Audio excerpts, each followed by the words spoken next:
आप सबको प्रणाम निवेदित करती हूँ। और ये देखिए पीछे सबसे पहले तो समाधि स्थल के दर्शन कीजिए और इसी के साथ आइए मेरे साथ चलिए, मैं आपको लेकर चल रही हूँ भारतीय संस्कृत ज्ञान परीक्षा प्रकोष्ठ में।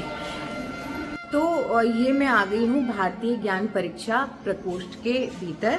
और ये क्या है इसके बारे में यदि आप जानते हैं तो मुझे बताइए, और नहीं जानते हैं तो मेरे साथ बने रहिए, क्योंकि जो महत्व की बातें होती हैं उनको जानना बहुत आवश्यक है, खासकर वो बातें जो हमारे देश की नींव को सुदृढ़ करने में सहायक हैं, है ना। तो ये जो शांति कुंज का भारतीय ज्ञान प्रकोष्ठ है, ये पंडित श्री राम शर्मा आचार्य गुरुदेव ने इसको जो हमारे भारत की नींव कौन है, हमारे बच्चे, है ना, तो उनको मजबूत करने के लिए इसकी स्थापना की थी।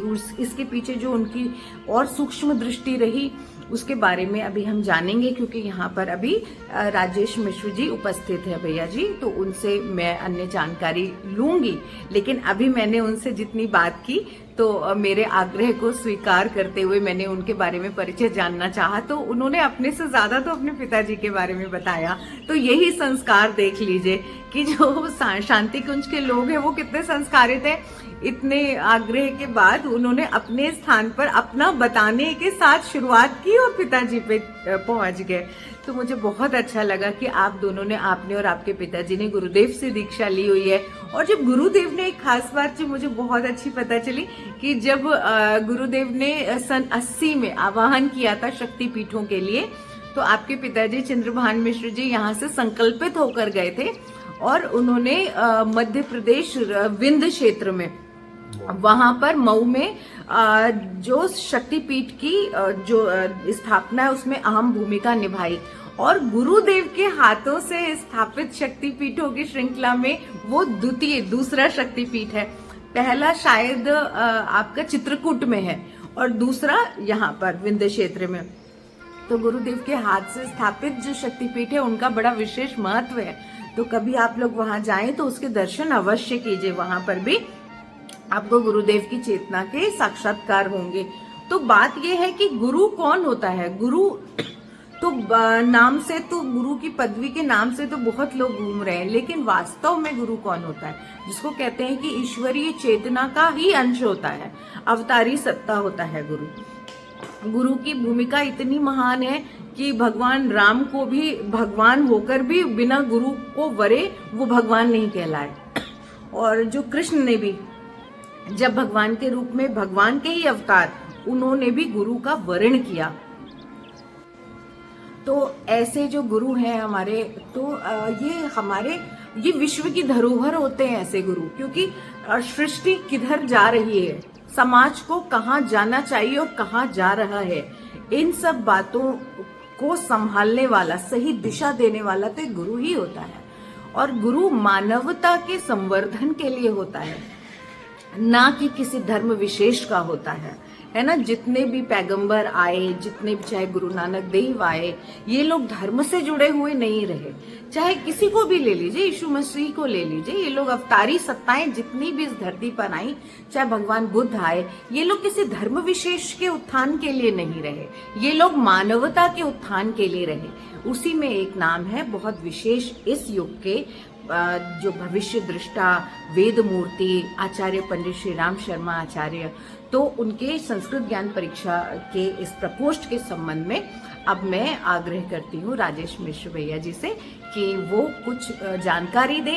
वो जानकारी मैं तो स्वयं ग्रहण कर ही रही हूँ, क्योंकि जानना ही चाहिए। यदि गायत्री परिवार से जुड़े हैं तो हर चीज को बारीकी से जानना चाहिए, यदि गायत्री परिवार से नहीं जुड़े हैं तो अवश्य जानना चाहिए, ताकि पता चले कि समाज में कहाँ क्या अच्छा हो रहा है।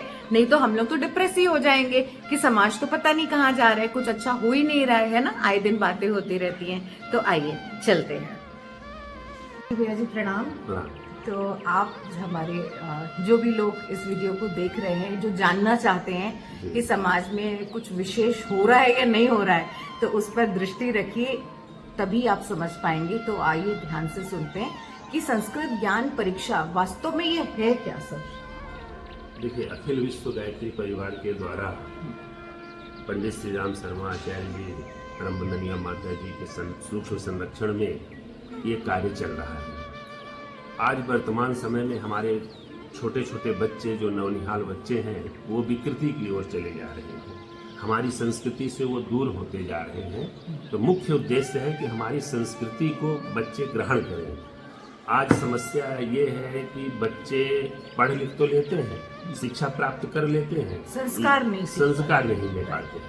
और संस्कार अति आवश्यक है, क्योंकि जब संस्कृति होगी तभी संस्कार जागृत होंगे, और संस्कार रहेंगे तो संस्कृति जीवित रहेगी। और नहीं तो विकृति की ओर चले जाएंगे। और आज हमारा समाज, देश, धर्म, संस्कृति सभी विकृति की ओर जा रही है। तो मेरा विशेष आग्रह है कि इन नौनिहाल बच्चों को श्रेष्ठ संस्कार, उत्कृष्ट विचार कैसे मिले, इसके लिए भारतीय संस्कृति ज्ञान परीक्षा का निर्माण किया गया। किस कक्षा तक के बच्चों के? ये कक्षा 5 से लेकर के और महाविद्यालय स्तर तक है। हर क्लास की अलग अलग किताबें हैं। तो ये इसको अप्लाई कैसे करते हैं? मतलब अन्य स्कूलों में जाने के लिए हमारे गायत्री परिवार के जो हर जिले में कार्यकर्ता हैं, वहाँ पर हम लोग पहुँच करके उनको बुला करके यहाँ गोष्ठी करते हैं साल में एक बार, और सभी जिला संयोजक बनाते हैं। जिला संयोजक यहाँ आते हैं, उनसे विचार विमर्श किया जाता है, और विचार विमर्श करके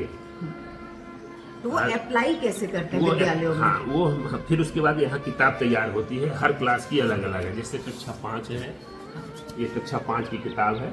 अच्छा। ये तैयार होती है और इसके फिर क्वेश्चन बनते हैं, इसमें सब दिए होते हैं। और तो ये स्कूल, जो मेरा प्रश्न ये है कि जो विद्यालय होते हैं तो वो इसको अपने स्कूल में अलाउ करते हैं? हाँ, इसको हर स्कूल में हमारे जब कार्यकर्ता पहुंचते हैं, वहाँ पहुंच करके उनको कन्विंस करते हैं। वहाँ के स्कूल के प्रिंसिपल को, टीचर को कन्विंस करते हैं, कि मोटिवेट करते हैं कि ये भारतीय संस्कृति ज्ञान परीक्षा किसी धर्म से जुड़ा हुआ नहीं है। एक अच्छे व्यक्तित्व का निर्माण करने के लिए, श्रेष्ठ नागरिक पैदा करने के लिए चरित्रवान विद्यार्थी तैयार हों, जो देश, धर्म, संस्कृति और आगे चलकर वही बच्चे न जाने कौन प्रधानमंत्री बन जाए, न जाने कौन बड़े IAS अधिकारी बन जाए। तो एक तरह से ये एक्स्ट्रा करिकुलम एक्टिविटी के नाम पर इसको वो चलती है। तो अभी देखिए, अनायास ही एक पृष्ठ मुझसे खुल गया, और ये पृष्ठ है पाठ 8 है योगासन, और बड़ी सुंदर इसमें बातें बताई गई हैं, और ये 5वीं कक्षा के बच्चों के लिए। तो आप एक झलक देख के समझ जाएंगे कि इसमें लिखा है, हमें जन्म के साथ जो शरीर मिला है, शरीर को रोग मुक्त रखकर जीवन के सभी क्रियाकलाप संपन्न करने हैं। तो इस तरह से ये पूरा आसन का अर्थ बताया गया है। उसके बाद में इसमें महापुरुषों से लेकर के, आसन से लेकर के जितने भी कार्य है सभी, फिर आसन के बारे में बताया गया, आसन से लाभ बताया गया। तो इस तरह की बेसिक चीजें जो संस्कार को निर्मित कर रही हैं, है ना, तो वो बताई गई हैं। और अनायास ही पन्ना खुला, और इसमें पाएंगे कि हाँ ये इससे प्रश्न है। अच्छा देखिए, अब ये देखिए, ये खुला तो ईसा मसीह का जन्म स्थान है। तो अब ये कहने का मतलब ये कोई हिंदुत्व का एजेंडा नहीं है, ये मानव को, बच्चों को मनुष्य बनाने का एक एजेंडा है ना, उनमें संस्कारित करने का। और ये देखिए, गुरु नानक का जन्म स्थान है ना, तो इसमें ये कोई ऐसी चीज नहीं है। और ये अनायासी पन्ने खुल रहे हैं, अहिंसा परमो धर्म के प्रौढ़ता थे। तो इस तरह की चीजें, इस तरह के प्रश्न, तो ये तो जो भैया जी ने जैसा कि बताया वैसा ही अनायास इस पुस्तक के पन्ने खोलने पर मैंने पाया। और जब और सूक्ष्म संधान करूंगी तो और मालूम चलेगा। लेकिन आप लोगों से भी निवेदन है कि कभी आप आइए यहाँ पे, तो सिर्फ दर्शन बाहर से मत कीजिए, भीतर से दर्शन, यानी कि उनके गुरुदेव के सारे क्रियाकलाप, जो भी उनके प्रकोष्ठ जितने भी हैं, उनकी सूक्ष्मता को भी समझेंगे तो आप भी आगे कहीं बता पाएंगे, है ना, आप समझ पाएंगे। भाव रूप से जुड़ना और बात है, और बौद्धिक रूप से पूरी चैतन्यता, जागृति के साथ उन कार्यों को समझना ये और बात है।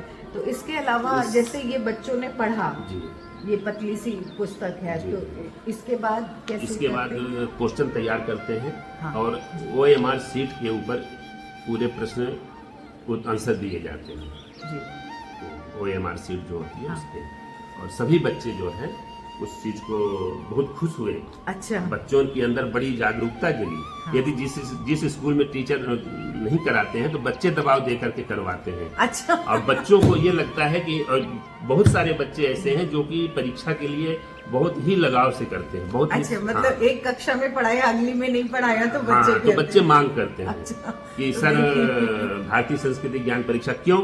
इसका कारण यह है कि इतना ज्यादा क्वेश्चन इसमें इतने अच्छे होते हैं, बहुत बढ़िया। जी, जैसे देखिए ये किस कक्षा का है? ये कक्षा 10 का। और ये पैक होके जाता है जैसे अच्छा, हाँ, जैसे बोर्ड परीक्षा एग्जाम, को हाँ। होते हैं उस तरह से ये पैक होके जाता है पूरा अच्छा, कंप्लीट। हाँ, हाँ, ये आप हाँ, चाहें हाँ, नहीं, मतलब ये तो समझ में आ रहा है कि जी, कितनी शुचिता का ध्यान रखा जाता है सच में। ये आप एक बार देखिए, इसको पढ़िए। हाँ, अच्छा, कन्याकुमारी में 3 समुद्र मिलते हैं, उनमें जो नाम त्रुटिपूर्ण है। तो इस मौलाना अब्दुल कलाम आजाद ने जिन साप्ताहिक पत्रों का संपादन किया, तो भाई ये तो जीके से संबंधित, मतलब ये जानकारी जो मुझे समझ में आ रहा है कि ये वही है जो भैया जी ने कहा, वो शब्दशः सही है। और गुरुदेव के कार्यों पर संदेह तो बहुत दूर की बात है, उसमें तो बाल बराबर भी हम कोई कमी निकाल ही नहीं सकते। उनका जो विजन, उनकी जो दृष्टि है थी रही, और अभी तक हम उनको कार्यान्वित होते देख रहे हैं। लेकिन हाँ, कभी इच्छा होती है कि अन्य जो हमारे मित्रगण हैं, जैसे मेरे मित्रगण हैं मुंबई के, बाहर के, वो लोग भी जाने, इसलिए मैं ये वीडियोस बनाती हूँ और चाहती हूँ कि ये बातें प्रसारित हो। और ये है, तो ये तो बहुत अच्छी चीज़ है। मतलब ये तो बच्चे अगर इन चीज़ों को पढ़ रहे हैं तो उनका ज्ञानवर्धन तो हो ही रहा है, उनके जीके भी उनकी स्ट्रांग हो रही है। आप यहाँ तक कि आईएएस की परीक्षा में कई बच्चे निकल के गए हैं, वो श्रेय देते हैं कि हमने भारतीय संस्कृति ज्ञान परीक्षा की थी, उसका परिणाम। कई ऐसे उदाहरण हैं अपने पास। नहीं, ये प्रश्न जिस हिसाब हाँ, से प्रश्न बिल्कुल है, उससे समझ में आ रहा है कि जो सिलेबस होगा, तो इसके बाद कुछ सर्टिफिकेट वगैरह भी देते हैं उसके बच्चे। बाद सर्टिफिकेट देते हैं। जैसे ये बच्चे जो इसमें सर्टिफिकेट ऐसा है, राज्य स्तर पे बच्चे जो अच्छा, प्रथम आते हैं उनको हाँ। ये अलग अलग तरह से दिया जाता है। ये अच्छा। प्रमाण पत्र देते हैं, प्रमाण पत्र देते हैं बच्चों को, उनके उत्साहवर्धन भी उत्साहवर्धन उनका होता के है, लिए। और ये उनको मार्कशीट जैसा कुछ देते हाँ, हैं। ये वही है। अच्छा, अच्छा, और ये 1994 से परीक्षा शुरू हुई, अच्छा। 2000 बच्चों से। आज जो है 40 लाख बच्चे बैठे हुए हैं आज वर्तमान समय। 2019 से आरंभ, नहीं, 1994 1994 जी, 94 से जी। आप सोचिए कि स्टार्ट हुआ 2000 बच्चों से शुरू हुआ 2000 और आज बच्चों से। 40 लाख बच्चे बैठे हैं। 40 लाख बच्चे। करना कैसे हो, किसी धर्म की बात कही नहीं गई नहीं है, गई है। विश्व बंधुत्व की बात कही गई है, धर्म की बात कहीं भी नहीं है इसमें किसी भी हाँ। तरह से। अब सब वही है ना है, कि सब। कक्षा 5 का जो ये है, तो इस सिलेबस, अब जैसे मैं तो देख ही रही हूँ क्वेश्चन पेपर, जी। तो ये बच्चे का मन इतना कोमल होता है कि जो उसमें रोक दीजिए वो जी। रह जाता है। तो ऐसा कोई भी प्रश्न मुझे नहीं दिखा जो जो कच्चे मन पर ऐसा प्रभाव डालता हो जो बाद में उसको समाज से पृथक करे, जिसे कहते हैं ना, विशेष विचारधारा से नहीं जोड़ रहे हैं, उसकी विचारधारा को ही विशेष और उत्कृष्ट बना रहे हैं, है ना। तो वसुधैव कुटुंबकम की ओर उसको ले जाने में ये परीक्षा सहायक है। तो मैं अब इसी के साथ में आज्ञा लेती हूँ। इतनी सुंदर बात आप तक पहुंचाई। आप लोग भी इसी तरह से गुरुदेव के कार्यों को समझने का प्रयत्न करें, क्योंकि गुरुदेव के कार्यों को समझेंगे तो ही गुरुदेव को समझ पाएंगे, है ना। उसको समझे बिना, गुरुदेव के जो कार्य इस समय वर्तमान में हो रहे हैं उनको समझे बिना गुरुदेव को समझ पाना संभव नहीं है, गुरु तत्व का ज्ञान हो पाना संभव नहीं है। तो इसी के साथ मैं आज्ञा लेती हूँ और बहुत बहुत धन्यवाद ज्ञापित करती हूँ राजेश भैया जी का कि उन्होंने मुझे समय दिया और इतना सुंदर मार्गदर्शन भी दिया, इतना अच्छा मेरा संवर्धन भी किया मेरे ज्ञान का। तो मुझे अच्छा लगा और इसी के साथ में आज्ञा लेती हूँ। आप सब अपना खूब खूब खूब ध्यान रखें। धन्यवाद।